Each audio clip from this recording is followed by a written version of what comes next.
Good morning mga idol. At tayo po ay magkakabit na naman ng rehas. Ito. Bali, nilagyan ko ng pasak dito para papatong na lang yun para hindi mahirap. Yan. So, pasak na yan mga idol. Pati sa taas.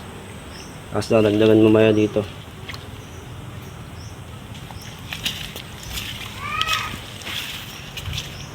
Isa. Tapos, ayan, complete na. Yo, very good morning. Ganda yung design mga idol.